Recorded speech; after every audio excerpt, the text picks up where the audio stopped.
Hello, welcome everyone. I'm just going to wait about a minute or two for everyone to join.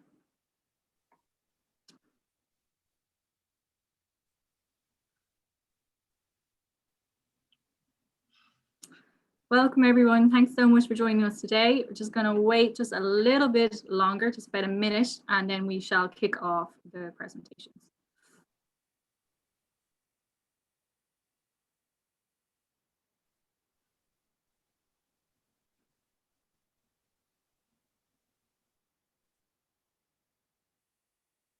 Okay, I'm going to just start now. I know there probably might be a few more people coming on, but we'll just kick it off. So my name is Sophie Pratt, and I am the marketing manager for the Sims IVF group. Sims has 4 clinics. So we have one clinic in Clonskeagh in South Dublin, a clinic in Swords in North Dublin. We have a clinic down in Cork, and then we have a satellite clinic in Carlow. With me tonight, I have Mikey O'Brien, who's the Director of Clinical Services and Nursing. So Mikey, do you want to just say hello? Hi everyone, thanks for coming along tonight.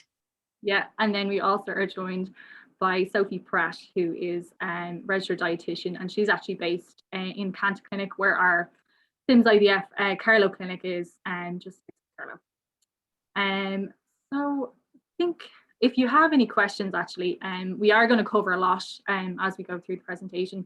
But if you do have any questions, do pop them into the Q&A. And if you have any questions in regards to like even just general fertility questions, Mikey will be able to answer. And then any kind of nutrition related things, Sophie will be able to answer. So I'm just going to hand you over to Sophie and we'll chat to you at the end. Super, thanks a million, Aoife. All right, everyone, how are you? My name is Sophie Pratt, all right, and I'm a registered dietitian, as Aoife said. So tonight I'm just going to take you through a little bit of a presentation on nutrition, the importance of nutrition in fertility, all right? So sit back, relax, and hopefully you can learn a few things tonight. All right, so if you just bear with me for 2 seconds, I'm going to share my screen so you can all see what we're talking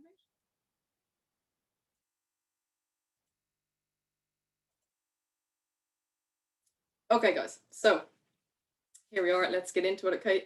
We're just going to fly through broadly how important nutrition is in general life. Then we're going to kind of hone in on the importance of nutrition in fertility, okay? So as Aoife said there, if you have any questions as we go along, guys, save them up and we can pop through them at the end there, all right?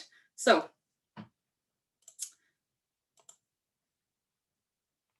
here we are, guys, okay? So we're just going to fly through, as I said there, broadly speaking, what nutrition is important for, okay, in general, all right? So if you can see here, it is our fuel, okay? So nutrition is basically human fuel, all right? So if you look at a car, you fill it up with petrol, you fill it up with diesel, and it runs. If there's no fuel in it, it doesn't go, okay? So the same works for ourselves, okay? So in terms of the fuel, if you think of a car, you put dirty fuel into it, it might stutter, it won't go as optimally as we want it to, okay? So that is the exact same as us, okay? So in terms of us and fueling our bodies, if we put in loads and loads of food that are high in sugar, high in fats, things like that, we won't be feeling too well, we won't be feeling too good, and we just won't have the energy levels that we want, okay? So fuel, super, super important. So therefore, we just need to think about our food choices and things like that, okay? So definitely really important to get a good nutrition to kind of fuel us properly. Then we're going to move on, guys, and in terms of growth and development, nutrition is absolutely paramount, okay? So from when we are absolutely teeny tiny to when we are about 92, 93, however old we get to, guys, okay? Nutrition is absolutely essential, okay? So there's different nutrients that we kind of need as we go through our lives, but good nutrition from the age of a baby right up until we are old, as I said, will help us grow and develop the right way, okay? So moving on there, we can see over here, we have our body mass index, okay, and a healthy weight. Nutrition is essential to maintain a healthy weight, okay? So if we think of eating too much, we're going to gain a little bit of weight, we're going to get to a bit of an unhealthy BMI. So body mass index is just a relationship between your weight and your height, okay? So we want to be ideally in and around 20 to 25, okay? That is the kind of healthy range for us. And in order to be that weight, we need to just make sure that we're getting good nutrition and fueling ourselves properly, okay? So the same goes for being underweight, okay? If we aren't eating enough, we may be a little light, okay, we won't be getting the nutrients that we need, we might have some deficiencies, and then this can cause issues as well, okay. So in general, just good nutrition, balanced diet can help us keep that healthy weight that we need overall, okay guys. So that leads us on to over here, down here we can see that there's a reduced risk of chronic diseases, okay. So if we have a good balanced diet, definitely that reduces our risk of chronic diseases. So some of you may have family history of diabetes, hyperlipidemia, so like high cholesterol and things like that, and we don't want it progressing into our family, okay. So if possible, we need to make sure that we're fueling ourselves properly with the right foods, the right types of foods to reduce the risk of these diseases. All right, so moving on to the final one, guys, there we have a healthy mind, okay. So nutrition is absolutely essential to maintain a healthy mind as well, and I think it's something that these days we've honed in on a little bit more, the importance of good nutrition to keep our minds healthy, okay. So if we think about the relationship between our brain and our stomach, there's a huge link there, and it's trying to kind of figure out that link that causes us to have all these issues with our food, okay. So some people feel that it's actually our mind that is kind of taken over when we go for all those sugary foods or fatty foods and things like that, rather than our actual stomach, okay. So fueling ourselves with good nutrition can help us keep a healthy mind as well. All right, guys, so that's just pretty much a general overview of how important good nutrition is for us, okay. So moving on then, we will look at why it's important for our fertility, okay. So you can see here, important for women and for men, okay, in terms of body weight, hormone regulation, and then we have different ones then for the men and the women, okay. So if we start with the women, body weight is important in terms of fertility, and how does nutrition impact then that? Well, I just spoke about it there in the earlier slide. So if we are getting in loads and loads of sugary foods, fatty foods, we're a little bit heavier in terms of the body weight than we should be for our height, then this can cause issues with fertility, okay. So it can interrupt our menstrual cycle, it can cause issues in terms of our hormones, and the actual excess body fat itself can release hormones that are damaging in terms of fertility. So a normal healthy body weight is ideal. In terms of the other end of the scale, then we have underweight, okay. If we're underweight, our menstrual cycle, things like that, may not occur, okay. We need a certain amount of body fat, in and around 22% is the ideal to have a normal menstrual cycle. So body weight, absolutely paramount for our fertility in women, and then same goes for men, okay. Overweight, we can have issues with sperm production, sperm quality, things like that, testosterone production, same with underweight, okay. So again, just good nutrition to maintain a healthy body weight is essential. Moving on then, we have hormone regulation. So good nutrition is really important for hormone regulation in women. When we think of the main sex hormone for women, estrogen, okay, so that is produced by an endocrine system, okay. So that system, if we don't fuel it properly, can have trouble, okay. So we need to fuel it with the right nutrition in order for those hormones to be produced in the right amounts, okay. And that goes for insulin as well. So we have another hormone called insulin, all right, really important in terms of carbohydrate metabolism, things like that, just energy, okay. So if we have too much insulin in our body, it can lead to increase in testosterone production, which can then cause problems for fertility in a woman, okay. So good nutrition, really important to maintain those insulin levels.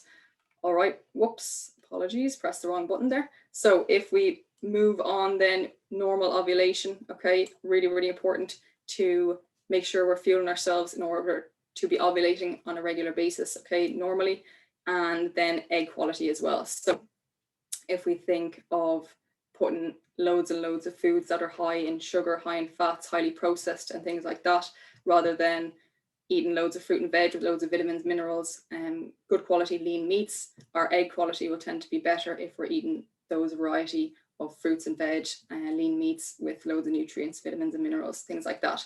Okay, so that is just a kind of idea of how important nutrition is for fertility in women. Then men, I briefly touched on the body weight, but it's also important for hormone regulation in men. Okay, so with the hormones in the male body, okay, so we have FSH and LH. I'm sure some of you may have heard of them. Okay, so follicle stimulating hormone and luteinizing hormone produced in both males and females. I forgot to mention in the females there. Okay, they are produced in the pituitary gland, apologies, which is in your brain. Okay, so if we don't feed our brain with the necessary nutrition, then these hormones can be impacted. Okay, they may not be produced as effectively as we want them to. So both in males and females, really, really important, these two hormones produced in the brain. We need to make sure that we're fueling our brain properly in order for those to be working okay.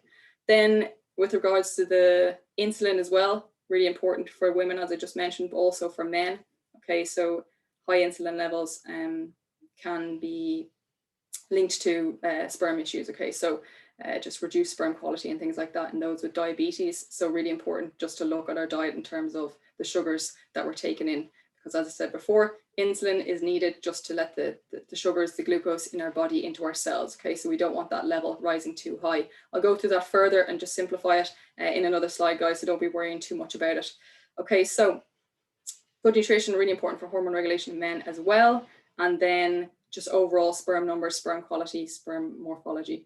Okay, so it is absolutely clear that nutrition is essential for fertility, and it's just kind of thinking, okay, how do we actually go about doing that? All right, so here are my top 5 tips, guys. Okay, so we will touch on them in greater detail in a second, but just to kind of identify them. So here you can see we want to follow a Mediterranean diet. We want to reduce our intake of processed foods. We want to drink at least 2 liters of water per day. Try to avoid too much caffeine and limit our alcohol. Okay, so these 5 tips, we probably have seen them a million times, okay, but it is just really, really important to emphasize that it can be simple changes, small changes that can have an absolutely huge effect. Okay, so we'll start with Mediterranean diet. Okay, so tip number 1, follow a Mediterranean diet. The evidence suggests that there is a huge amount of benefits in terms of improving fertility and IVF outcomes. Okay, so you can see just there on the right hand side here, we have a lower incidence of ovulatory infertility, improved embryo yield in those undergoing IVF, and better sperm morphology. So that's just the quality of the sperm. All right, so what is a Mediterranean diet, you ask? It is just a diet that's high in fruit and veg, whole grains, fish, healthy fats, and low in your full fat dairy, red meat, saturated fat, added sugar, and alcohol. All right, guys, so basically a Mediterranean diet is just a really, really nice, colorful diet. Okay, so one thing that you'll kind of gauge from this, hopefully, is that the more colors we have in our diet, the more balanced it is, the more nutrients we are getting in. Okay, so if you look at a plate of your food and it's really, really beige, really, really bland, generally 9 times out of 10, we're not getting in too many nutrients. Okay, so we want to be filling that plate with color and trying to get in as many different things as we can. Okay, so Mediterranean diet, we have loads and loads of fruit and veg. They're going to offer us different vitamins, different minerals. We'll discuss those later on. We have a lot of whole grains there as well. Okay, so whole grains are super, super in terms of fiber. Okay, so fiber, really high in fiber, which will aid satiety. Okay, so feeling of fullness, and also provide us with essential nutrients that we need as well. I'll discuss that as we go along. Also, fish we have as well, and our healthy fats. Okay, so the type of fat is really important when it comes to fertility and just general health as well. So we need to be reducing the amount of saturated fat and trans fats are called. Okay, so just from loads of processing, we need to reduce those and implement healthy fats instead. Okay, so these healthy fats are found in our oily fish and things like that. All right, so if possible, we need to look at incorporating more of those and less of our red meats, less of our alcohol, less of our sugar. Don't get too disheartened, guys. Okay, so it is okay. We can include these. We just have to make sure we're including them in the right amounts. All right, so first tip is to follow a Mediterranean diet. Okay, if we look here, this is kind of our current guidelines. All right, so the food pyramid, some people may know it, some people may not. It kind of follows on and from the Mediterranean diet. Okay, in terms of we need to be getting in a lot of fruit and veg. It's our whole meal carbohydrates that we have. Okay, so when I looked at that, or when I showed you that Mediterranean side there, the previous slide, the sugary foods, we need to kind of reduce the refined carbohydrates. So refined carbohydrates are just basically your white pastas, your kind of processed pizzas, things like that, guys. Okay, so the reason we need to reduce these is that they're quite high in sugar. Okay, and the sugar is the problem. Okay, so that can yield issues in terms of the fertility. Okay, it can cause insulin to spike that we've discussed earlier, and that can have a knock-on effect on our fertility levels. Okay, so the reason we have the whole grains in there is that it blunts that kind of sugar response, that big spike, so you don't have that insulin spike as well. Okay, so it all comes back to that. You have your milk, yogurt, cheese there. We want to include that, but with the Mediterranean diet, it needs to be low fat if possible. Okay, so we always want to choose the kind of low fat options. There's your meat, your poultry, your fish, and your eggs up there as well. We just want to make sure that we limit our red meat, because it's just it's a little higher, pardon me, in saturated fat, and that can have issues with sperm production as well. Okay, so there's just a few little things here that kind of overlap in terms of the Mediterranean diet and our food pyramid. So we can kind of pick and choose from both those. All right, so tip number 1, guys, follow a Mediterranean diet if possible. On to tip number 2 then. Okay, so quite bright, apologies. What are processed foods? So we need to reduce our processed foods. Okay, processed foods are basically any food that has something done to them. Okay, so a food that has been cooked, canned, frozen, packaged, changed in nutritional composition with fortifying, preserving, or preparing. Okay, this is kind of a double-edged sword, guys. Okay, so we have processed foods that are basically just frozen veg, frozen fruit, and there's absolutely no issues with these whatsoever, guys. So we don't need to reduce our intake of these at all. It's more the pizzas, the sweets, the cakes, kind of the highly processed foods that have been maybe undergone a couple of different processes. All right, so we just need to kind of look at which processed foods we need to reduce and which processed foods we can actually include. Okay, so the ones that we need to kind of reduce, as I said there, they're high in trans fats. Just it's basically the type of fat that has resulted from the processing. Okay, so it can cause weight gain from overconsumption, DNA damage, which can alter the egg and the sperm. Okay, and then we have the case of the insulin again. Okay, so all that sugar, all that stuff, all the sugar will cause the insulin levels just to rise that little bit higher, and we could become resistant to the insulin, and that can lead to further fertility issues. So moral of the story with the processed foods is frozen foods in terms of your fruit and veg with nothing added to them or anything like that, absolutely fine. But then anything that has undergone a little bit more processing or has additives in it, like your cakes and all that stuff, needs to be reduced if possible. Okay, so benefits of reducing these are just overall increased fertility and better semen quality for men, increased chance of pregnancy there for women in general. All right, guys, so that is tip number 2, reducing our intake of processed foods. It goes for general health as well, but just really important in terms of our fertility. Moving on to number 3 then, we have drink at least 2 liters of water per day. Okay, so one of the easiest things to implement, but also it just seems to be so tough for a lot of people. Okay, so I can definitely relate to this one. It is a tough one, but it's just super, super simple to implement into your diet. Okay, so what does 2 liters look like and what counts? Okay, so if you think of your average tumbler, guys, it's about 8 of these. All right, so if you think of how many meals you have per day, it's just kind of having one with each meal and maybe one in between each meal as well. Teas, coffees, carbonated water, fruit squash, they all count. However, we want pure water. Okay, so water is needed just for the body to function optimally in general, flushes out all our toxins, but with regards to our fertility, it helps the consistency of cervical mucus. All right, so it just makes sure it's a little bit thinner, so that the sperm can travel through it quicker. Okay, so much easier. It doesn't kind of strain.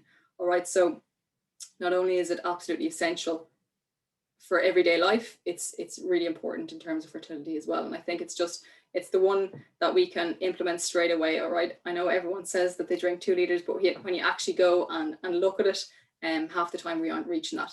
So just a little tip on that, guys: grab a 2 liter bottle and keep it on the counter. Okay, and just feed from that 2 liter bottle. Okay, because then at the end of the day, you can kind of see how far you've gotten that bottle. If you're sitting there at dinner time, 6 p.m. and you've only got through half that bottle, you know, you haven't done super well. You're going to have to chug that before the end of the night. Okay, so just bear that in mind. Super easy one to implement and really, really beneficial for fertility. Excellent. Moving on, then we have limit caffeine. Okay, so caffeine is a stimulant, all right? It's a stimulant for the brain and the nervous system, okay? So it does elevate the heart rate and things like that. But how does this relate to fertility? It's kind of unknown how it directly relates to fertility, okay? It can affect iron absorption, which can cause anemia, and this can have a knock-on effect on fertility levels. In terms of women, we can stop ovulating, okay? So there are kind of ways that it does affect the fertility levels. If a person is drinking like a lot of coffee and things like that, the tiredness could be putting their body under strain, stress. This again will have a knock-on effect on our fertility levels. So it would be important just to kind of limit the caffeine. It doesn't say you have to go caffeine free, but I would just be aware of it, okay? So too much caffeine anyway is not good for us in general. So what foods and drinks contain caffeine? We've our tea, coffee, they're kind of the most common ones. We do have it in chocolate as well, guys, and energy drinks, things like that, okay? So sometimes it is in a few foods that you actually wouldn't think it is in. Okay, so we need to limit the caffeine. How much do we need to limit it to?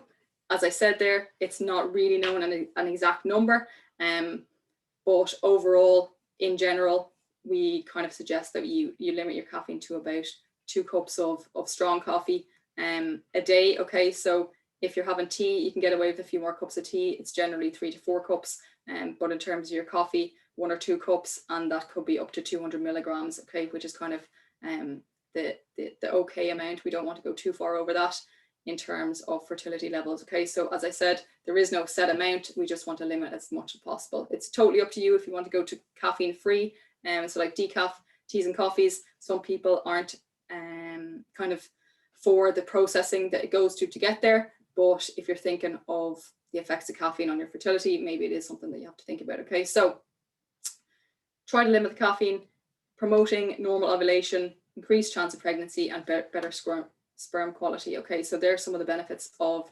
decreasing the caffeine. All right, I know it's a hard one as well, because in Ireland anyway, everything is, will you have a cup of tea, will you have a cup of coffee, will you have a cup of tea? So it's just kind of something that's instilled in us. But anyway, we will move on. All right, so the one that everyone hates. Okay, so we need to limit our alcohol consumption. All right, so is there a threshold? What like amount of alcohol are we allowed to have to like be okay fertility wise? Ideally, we actually want to exclude it completely, guys. Okay, so in numerous studies, for women, okay, they've found like alterations in ovulation. They've found alterations in your menstrual cycle. Men, then heavy drinking has been associated with like decreased testosterone and just a change in the shape and the morphology of the sperm. Okay, so heavy drinking is associated with fertility issues. That's not to say that you can't have 1 or 2 drinks.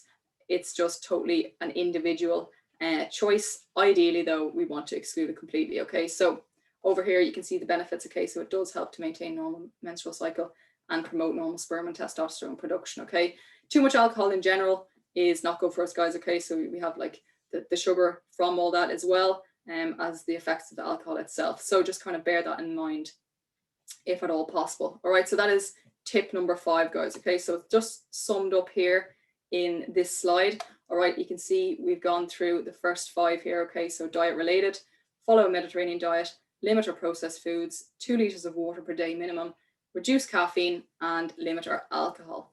Then we have our 3 at the bottom. Okay, so we have our lifestyle tips. Okay, so ideally, fertility wise, we don't want to smoke or take drugs. Okay, so smoking is linked to DNA damage. Okay, so basically sperm can become damaged, eggs can become damaged as well. So we will have issues there fertility wise.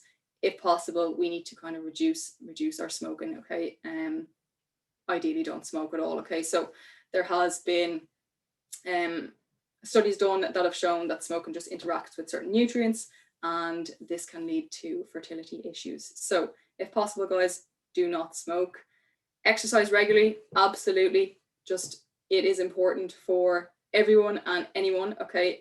Really important in general, but also really important in terms of fertility, okay? So exercise helps us to maintain a healthy weight, all right? So if we can go out and do even a half-hour walk 2 or 3 times a week, absolutely laughing.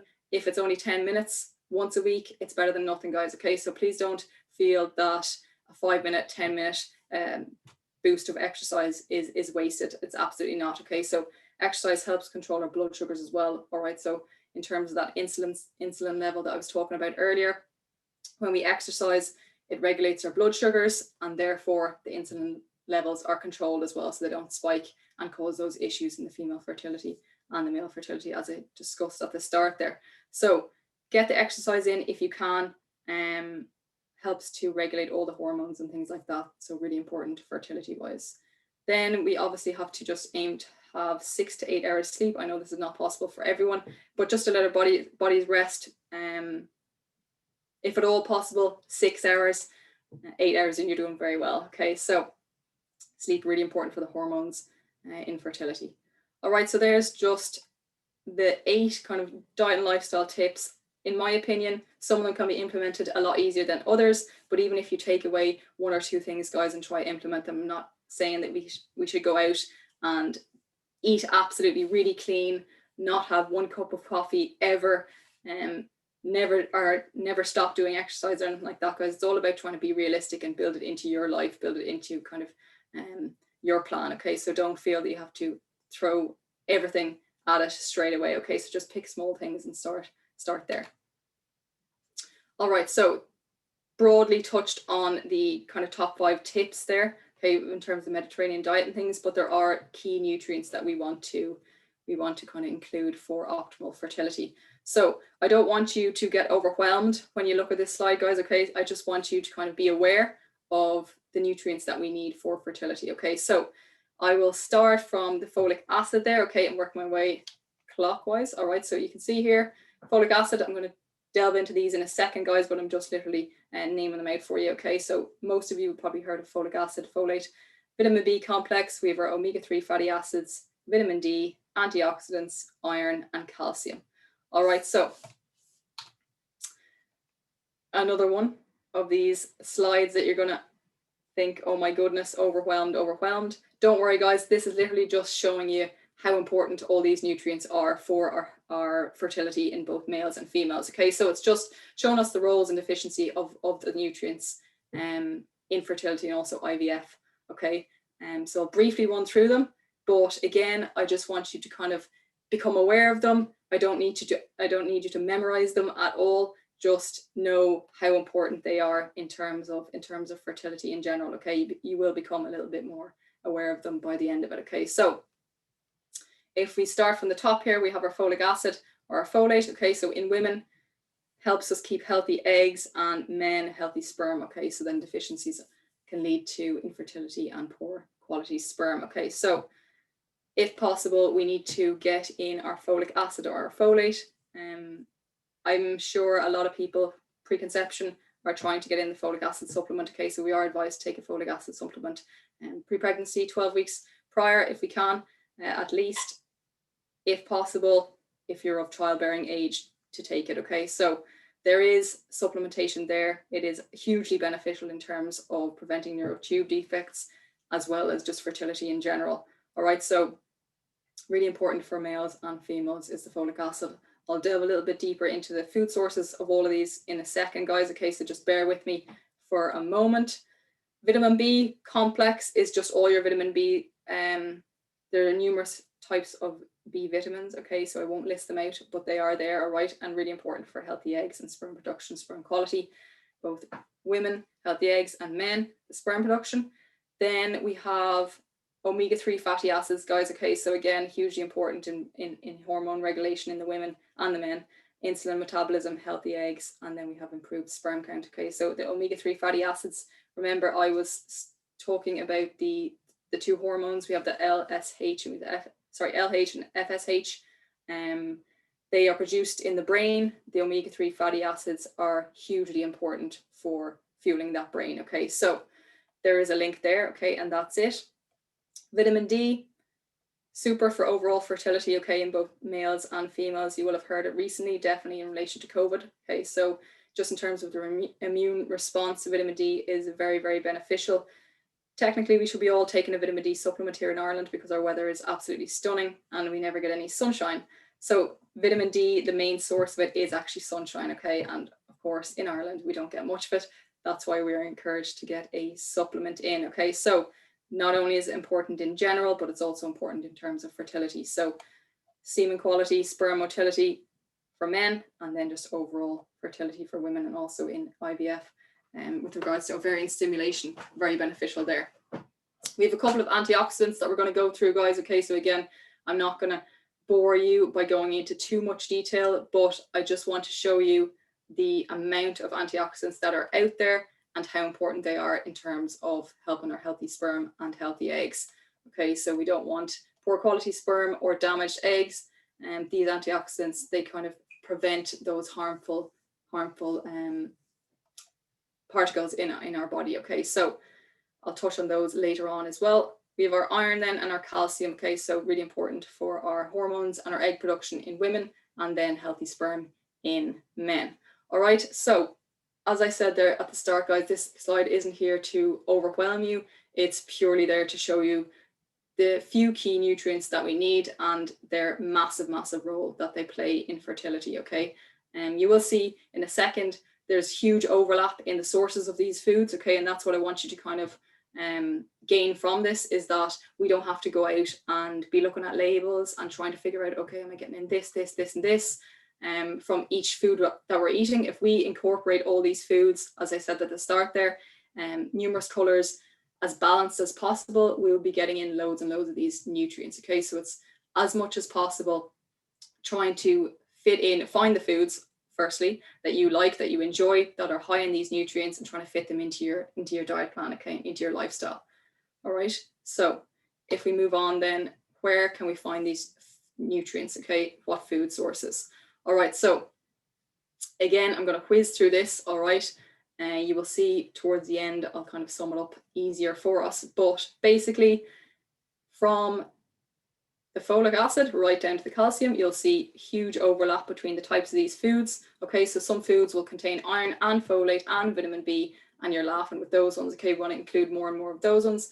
So basically, we want to get a huge holistic approach and balanced diet, and then we'll know that we're getting in all these key nutrients. Okay, so if we think of our food sources of folate, okay, folate is the food sources of this vitamin. Folic acid is just the kind of man-made version in the supplements. Okay, so we have loads and loads of different types of foods here. Many of you will probably know that we get it from kind of our dark green leafy veg, things like that, but we also get it from our citrus fruits, orange juice. We have wheat bran, other whole grain products, some meat, fish, and fortified foods as well. Okay, when we look at our B vitamins, really important for energy metabolism.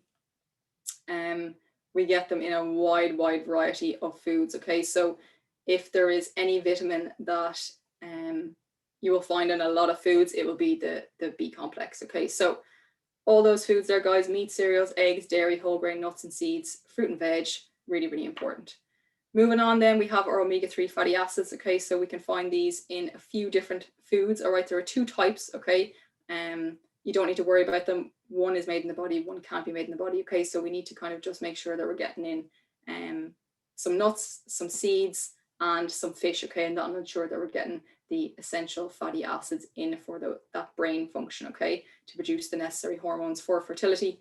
We have a few sources of vitamin D. I mentioned the sun, that's our main one that we don't get in Ireland. That means we have to supplement ourselves with it, but you can also get a small amount of meat, eggs, offal, fortified cereals. Antioxidants, we're going to fly through in a second. Iron, we have meat again. So again, guys, you're hearing meat, you're hearing dark green leafy veg, you're hearing seeds. All of these are found in most of those. Okay, so what you can do is you can pick out a few things and just regularly consume them in your diet, and then you'll know that you're getting in the necessary nutrients for fertility. All right, so if I flick on there, we're going to go through our antioxidants.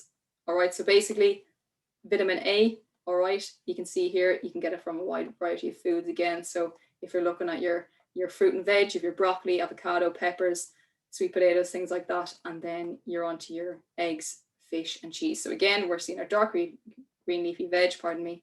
We're seeing our fish, we're seeing our low-fat dairy, our eggs. Moving on then to vitamin C, another really important antioxidant. We can get it in a large amount of fruit and veg, citrus fruits, bell peppers, strawberries. So again, all these kind of same ones coming up, guys. All right, so moving on, another antioxidant, we have vitamin E. So really, really important in terms of just trying to prevent those bad particles building up in our body. We can see here again, a few of the sources: wheat germ, avocados, spinach, those kind of things, all popping up. All right, CoQ10, some of you may have heard of this. All right, a lot of people take it as a supplement, but there are food sources as well. Okay, so we can get it in chicken, turkey, fatty fish, spinach, broccoli, avocados, oranges, strawberries. The list goes on, guys. Okay, so it actually is quite abundant in the diet. We just have to kind of make sure that we're getting in 1 or 2 sources of those to get our CoQ10 amount that we need. Okay, so really important antioxidant. Then we have our zinc. All right, so we can see a few of these here. We have our meat, shellfish, dairy, wheat germ, and the same goes for selenium. Okay, so you're getting in your meat again. We have our shellfish, we have our eggs, all those things.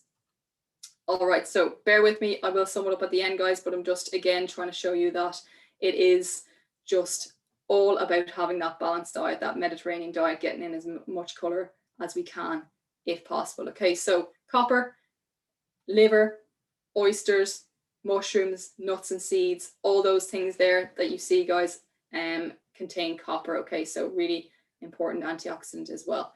Onto the last one. Then we have the magnesium. Okay, so people will be pleased to see a bit of chocolate there. Okay, magnesium is actually found in dark chocolate. Okay, so we have avocados, bananas, things like that as well. Again, we have the nuts there too. So all of these antioxidants, try not to overwhelm you, guys, apologies, but as I said, it's just balance, trying to get as many colors as possible, and picking out the different types of nuts, different types of seeds, things like that that you enjoy, that are abundant in numerous nutrients, is the way to go. Okay, so we don't want to be kind of isolating one food just because it has a high amount of vitamin C. We want a food that has a high amount of vitamin C, magnesium, iron, as many nutrients as possible, and then you know that you're getting the necessary nutrients.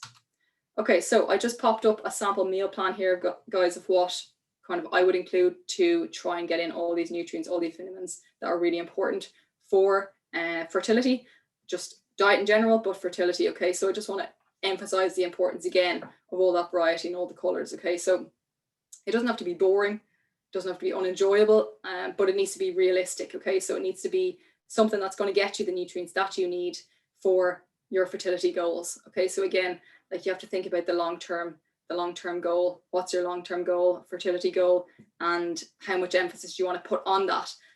Because it really is absolutely hugely important that you get your nutrition right, guys, and it's something that you can actually implement quite easily. Okay, so we'll look here first, guys. On the left, we have a regular meal plan. Okay, I have a vegetarian one on the right for any vegetarian or vegans. Okay, so simple things: poached egg and whole grain toast, guys, a bit of low-fat margarine, so again, trying to get your low-fat dairy products in there with your natural yogurt as well. We have our nuts, walnuts, Brazil nuts, whatever nuts you want, guys. Okay, you've got your lean meats here, you got your dark green leafy veg, got more veg here, again, loads and loads of color, got homemade potato wedges, so again, it doesn't have to be boring. And then we have some peanut butter down here with the rice cake as a snack. So you're eating in a consistent, regular pattern.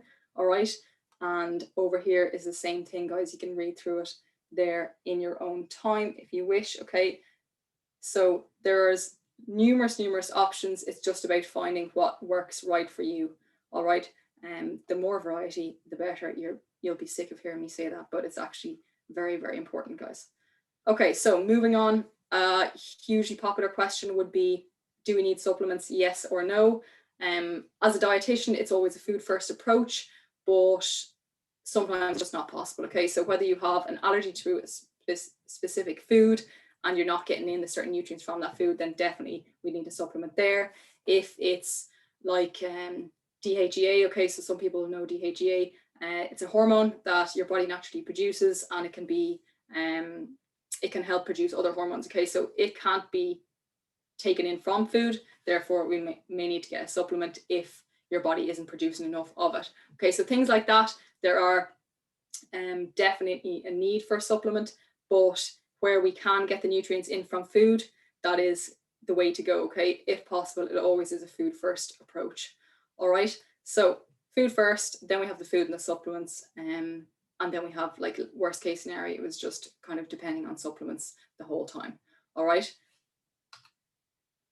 moving on then, guys. Okay, so we're just going to run through some dietary related diseases and how they can kind of affect fertility. Okay, so I think most people here will know or have heard of PCOS. All right, we're going to look at that in further detail in a second, but I just want to make you aware of all these dietary related diseases and how they can affect fertility, and how we go about actually aiding our diet and using our diet for the management of these diseases. Okay, so it's literally so important to try and maximize the fuel that we put into our bodies in terms of managing these diseases. Okay, so as I said there, we're just going to look at PCOS in a little bit more detail here.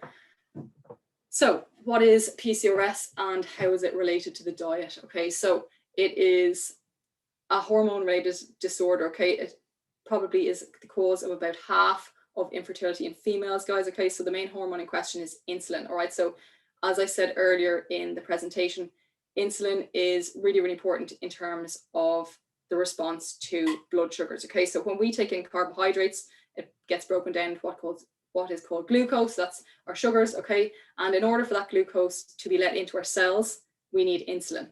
All right, so we eat the carbohydrates, the glucose goes into our body, the insulin is that little key in the lock, which is our cell. It opens it up and the glucose goes in there, gets used, which is great.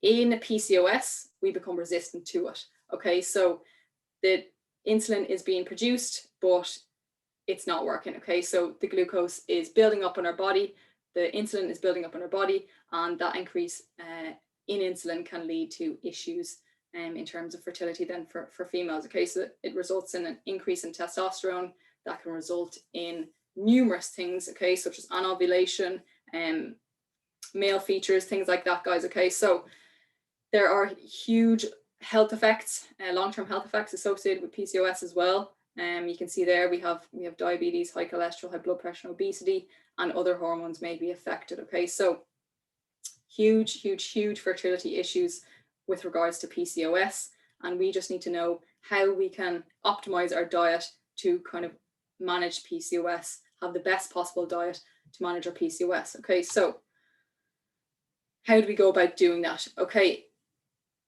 number one, we need to go on a low calorie diet if we're looking to lose weight. Okay, so excess weight, as I mentioned at the very start there, can cause insulin sensitivity or insulin resistance, pardon me. So the insulin again is not working. Your body doesn't recognize it as working properly. Okay, so that there's a high level of insulin in our body, which causes those issues with the hormones and fertility. So if we are overweight, losing a bit of weight would be very beneficial. How do we go about doing that? In terms of our diet, we just cut the calories a little bit. Okay, so that's not to say that we have to eat celery all day, every day. It is literally just cutting back the calories, still incorporating nutritious foods, the foods you like to eat, the foods you enjoy eating, and making it sustainable and realistic. Okay, that weight loss then will have a huge impact in terms of bringing that insulin level down and therefore helping out with the fertility. Okay, so really important to lose weight if we are a little bit overweight. Then you see down here we have eat regular meals.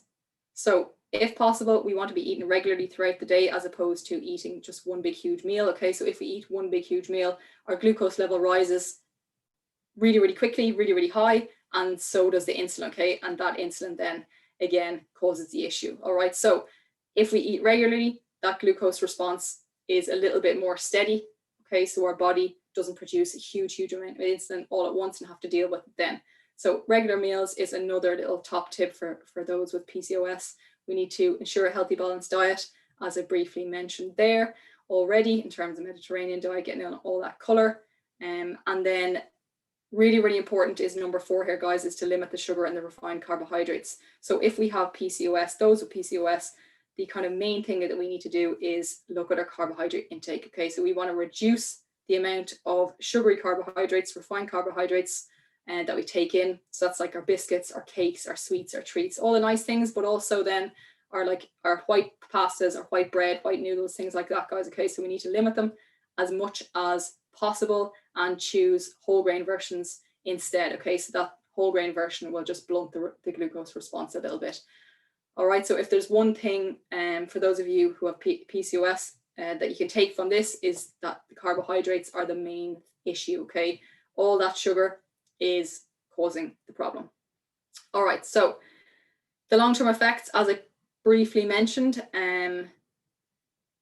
high cholesterol, things like that. Okay, we need to reduce our saturated fat intake also if we have PCOS. But again, it's kind of just following a Mediterranean diet, guys. So we don't want those with PCOS to get too overwhelmed by trying to do this, that, and the other as well. It's kind of a holistic approach. Balance, balance, balance is the name of the game. Okay, so if we look at a few top tips here, just 10 top tips really, really quickly. I'm just going to fly through these with regards to our diet and PCOS and how we can kind of optimize it. 3 main meals plus 2 to 3 small snacks, and try to get some protein in with every meal. Okay, so again, that regular eating pattern, but also the protein with every meal will just slow how quickly our blood sugar rises, and that'll help with the insulin production as well. Okay, so the insulin won't have to be produced at that rate. All right, so protein with every meal if possible. If you look at your plates, guys, we want half the plate with our veg. That's going to get all our nutrients, all our vitamins and minerals, all the fiber, all the good stuff that we need. A quarter with our protein and a quarter with our carbohydrates. So some of you may have seen that plate before. Really important just to focus on filling that plate with as many colors as possible. Then, as I just said there about the carbohydrates, try to choose the brown versions. Really, really important, guys. Okay, so brown versions of the carbohydrates, apologies. Then we have our 5 a day. So everyone's heard probably of our 5 a day, okay? What we want though is more vegetables than fruit. Okay, so fruit contains fructose, okay, which is a sugar, and the sugar is treated the exact same way as the sugar in a chocolate bar. Okay, the only difference being that you get more nutrients, vitamins, and minerals from your fruit than you do in a chocolate bar. Okay, so unfortunately, it does spike our blood sugars the same as a normal chocolate bar. Okay, so if we look at our vegetables, it doesn't contain as much sugar. So if possible, we just need to try and get more veg than fruit. Avoid sugar in teas, coffees, things we can kind of easily take out, guys. Low sugar products instead of full sugar. There's millions of products out there these days. Reduce the biscuits, all the sweet treats that everyone needs to do anyway, not just those with diet, those with PCOS. And then we need to look at our lean meats as opposed to our kind of fatty meats, saturated fat meats, like our red meats and things like that. So we want to be choosing our chicken, our turkey, instead of our beef and our duck and things like that. Oily fish for our omega-3 fatty acids. Okay, really, really important. Heart health. Okay, so our oily fish such as salmon, mackerel, things like that, great for heart health, also brain function, as I previously mentioned. And then just the type of cooking method is important as well. So if possible, we need to bake things instead of frying things. All right, so just some top tips for the PCOS diet. And here's just some simple swaps, okay? This is more just to show us that there's always an alternative, okay? So again, for those who have PCOS, don't be overly concerned, overly overwhelmed either. There is always an alternative out there, okay? So especially these days, the amount of food products that are out there is huge. All right, so if we want to just swap, decrease the sugar content of a cereal, we'll go for something like a porridge or a shredded wheat that we know is a little bit lower in sugar. Again, I said about the white bread, the white pastas, choose the wholemeal. Sugar to sweetener possibly. Down the bottom there you see normal jelly, there's no added sugar jelly. Loads and loads of options for this that you can try and implement. So here is another little typical day for those of us who have PCOS, just really, really low in sugar. Okay, carbohydrates are the right ones that we need. Okay, they aren't going to spike if our blood sugar is too high. So again, just have a quick look through that. At breakfast time, we can see we're getting in loads and loads of vitamins and minerals from our tomatoes, mushrooms, egg, omelette. Okay, and then we have the smoothie as well. So we're getting a bit of fruit here, and we're getting in the fruit here, and then we're trying to kind of make up the rest of our 5 a day with our veg. All right, and then we have our oily fish and we have our lean meat. All right, guys, so just a simple little typical day for those of us who have PCOS. Moving on then, as I briefly mentioned, okay, the other diet-related health issues and how important nutrition is in those and how does it affect fertility, okay? it affects fertility hugely. All these down here you can see. So we have obesity, hyperlipidemia, diabetes, anorexia, celiac disease, cancer, and infections. And these are all the ways that it can affect fertility. Okay, so clear as day, there are things that we can do nutrition wise to help improve these fertility outcomes. Okay, so if we just look at here, obesity, one of the major health issues, not only nationwide, but worldwide, guys. Okay, so how can our diet help? Weight loss and low calorie diet. Okay, so if we implement a lower calorie diet, then we can get some weight loss, and the weight loss will help with all these things here. Okay, so hopefully it'll allow us to menstruate normally. It'll allow us to produce normal sperm, not damaged sperm or anything like that. It'll help with our insulin sensitivity for those who have PCOS and things like that. So really important. If we are a little bit overweight or even in that obese category, we need to just look at how our diet can help. And there always is one or two changes that we can make to assist us with that. Okay, so the same goes with hyperlipidemia. So anyone with like high blood cholesterol or anything like that, diet low in saturated fat will help that. How does it affect fertility? If we have loads high cholesterol or high LDL levels, so bad cholesterol, it can cause issues with our sperm production, okay, and hormone alterations. So again, direct relationship with fertility. That goes for those with metabolic disorders, anorexia, celiac disease, and all of these things. Okay, so numerous fertility issues and easy kind of ways to implement diet and how can it kind of help. So if we look at the diabetes here, I'll just run through the last few real quick. We can have more regular blood glucose levels with a better diet. If you're anorexic, we're a little bit light and we have not had a period, or we're just having really low sperm count, weight gain through a calorie surplus is going to help us out. Okay, so we need to be eating more than we are expending. All right, and that is going to hopefully help with our fertility there. Celiac disease, if we are undiagnosed only, okay, so if you're undiagnosed with celiac disease, you're not going to be absorbing the essential nutrients that you need, then we can become infertile. Okay, a gluten-free diet, that'll be how we go about kind of battling that one. Okay, moving on, then we have cancer and infections. Okay, so numerous different ways that it can affect our fertility there, and diet will just have to optimize for that. Okay, so it is clear to see that diet is really important in not only general health, but like fertility in general, and also in all these diet related diseases. Okay, so as much as possible, we have to optimize our nutrition to help us out with our fertility. Okay, guys, so we are nearly there. All right, the one thing I just wanted to say before we tackle some questions is, I know these days it's an absolutely weird world that we live in.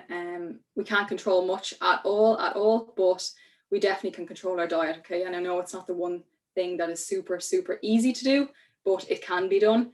And again, you just need to focus on why you're doing it. So what is your end goal? What is your end goal fertility wise? What is your end goal exercise wise? All these different goals that you may have, how important are they to you? And that'll kind of dictate how much emphasis you put on that nutrition.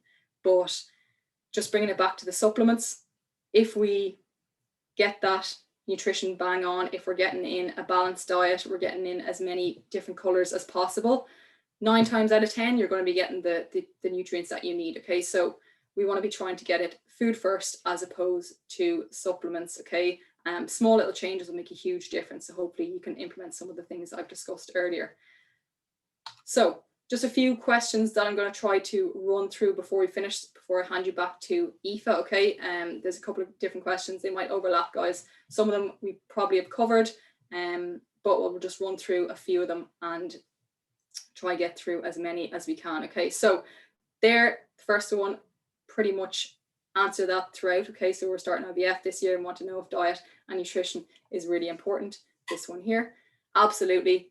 You want to make sure that your body is ready. Okay, you want to have healthy eggs, healthy sperm. Okay, really important for the implantation process, just healthy uterus, just enough vitamins, minerals, and everything, so you know your body is fully fueled, ready to go. Okay, so hormonal control, healthy weight, all that stuff, guys. Nutrition is going to be really important for that. Okay, is giving up dairy or gluten recommended during IVF.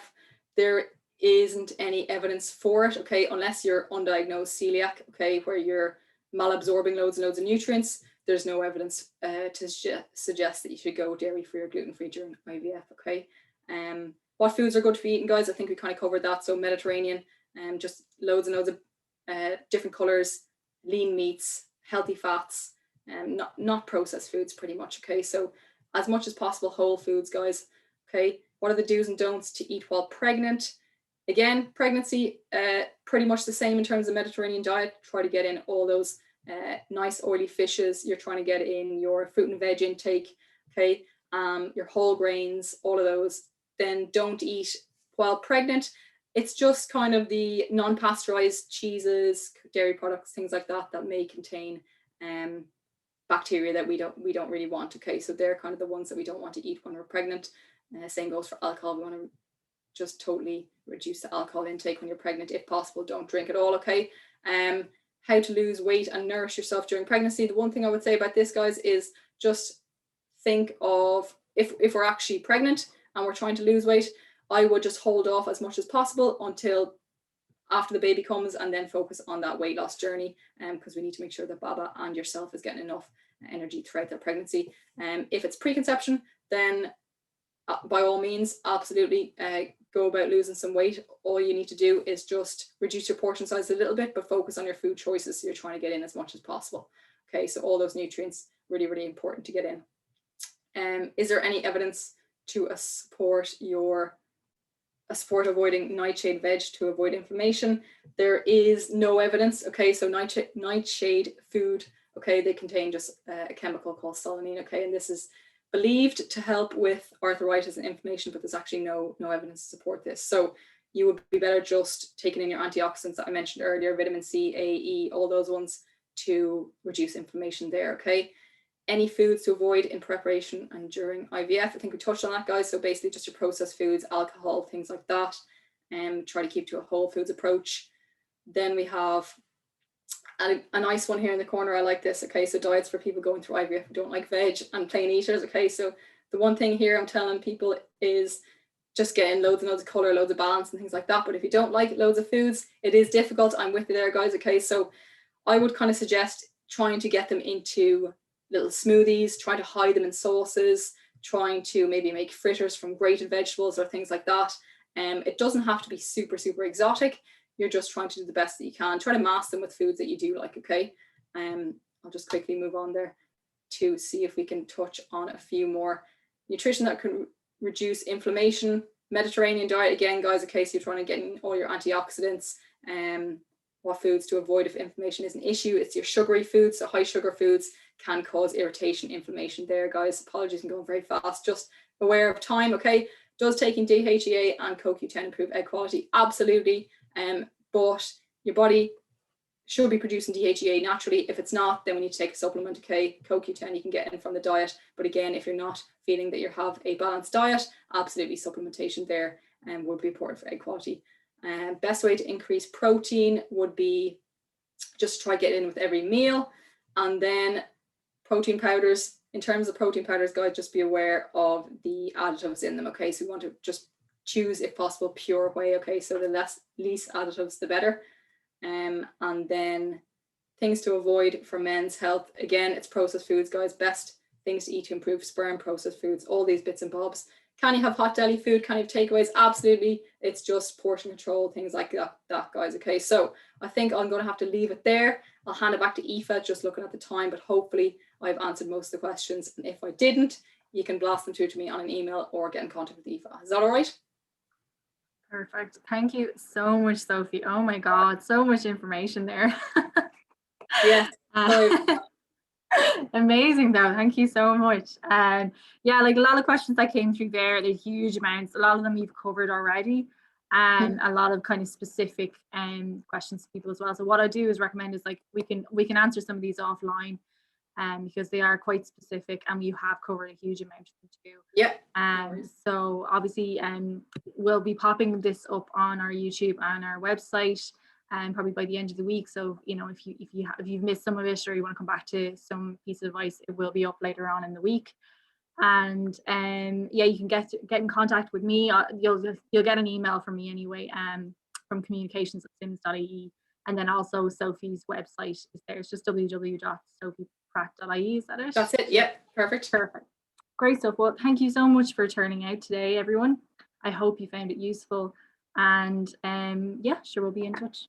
Thanks, Sophie. Thanks, Mikey. Cheers. Thanks a million. Bye. Bye.